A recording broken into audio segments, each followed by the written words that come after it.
हमारे एक दोस्त हैं, रिसेंटली उन्होंने ट्रैक सूट्स का बिजनेस शुरू किया है और उन्होंने मुझसे कांटेक्ट किया, बताया कि हमने इस तरीके से ट्रैक सूट्स का बिजनेस जो है वो शुरू किया है। हमने एड्स रन किया लेकिन हमें सेल नहीं आ रही, तो इसकी क्या रीज़न है। तो सबसे पहले हमने उनका शॉपिफाई स्टोर जो है वो चेक किया, तो पता चल गया कि उनको सेल क्यों नहीं आ रही, क्योंकि उनका शॉपिफाई स्टोर जो था वो बिल्कुल बेसिक था।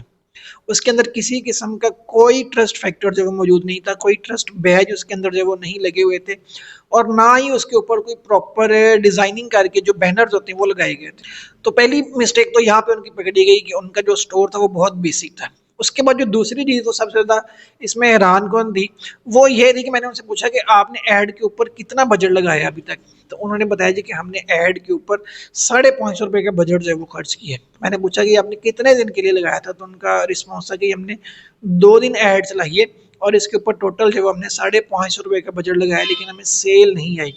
तो मैंने उन्हें बताया कि अगर आपने कोई भी बिजनेस करना है ऑनलाइन, तो आपकी जो प्रोडक्ट की प्राइस होती है आपको एटलीस्ट उतना बजट एक दिन के लिए लगाना पड़ता है अगर आपने सेल लेके आनी। अब उनकी एक प्रोडक्ट की जो प्राइस है वो तकरीबन 3000 रुपये है, और वो डेली का बजट कितना लगा रहे हैं, 250 रुपये। अब 250 रुपये में मेटा आपको क्या ही सेल ला के देगा। बहुत सारे लोग यहाँ पे ये मिस्टेक करते हैं कि अपना बिजनेस शुरू करते हैं, एड खुद से रन करने की कोशिश करते हैं, किसी से कोई जो सजेशन नहीं लेते, किसी से ऐड चलवाते नहीं, बल्कि खुद से रन करने की कोशिश करते हैं और इस तरीके से बजट लगा के अपने पैसे जो है वो ज़ाया कर लेते हैं। देखिए, आपने अगर ऑनलाइन बिजनेस करना है, आपकी जो भी प्रोडक्ट है, चाहे आप क्लॉथिंग के अंदर है या आप किसी और प्रोडक्ट के ऊपर काम कर रहे हैं, तो आपकी प्रोडक्ट की जो प्राइस होती है, एक प्रोडक्ट जो आपकी प्राइस है वो 1000 रुपये है, 2000 है या 3000 है, जितनी भी प्राइस है, आपको एटलीस्ट उतना बजट जो है वो एक दिन का लगाना पड़ता है सेल लाने के लिए। अगर आप सेल ऑब्जेक्टिव के साथ अपनी एड रन कर रहे हैं, तो आपको कम से कम एक प्रोडक्ट की प्राइस के बराबर अपना बजट जो है वो लगाना पड़ेगा, फिर आपको सेल आएगी। मेटा बहुत सियाना है, वो ऐसे ही आपको सेल नहीं ला के देगा।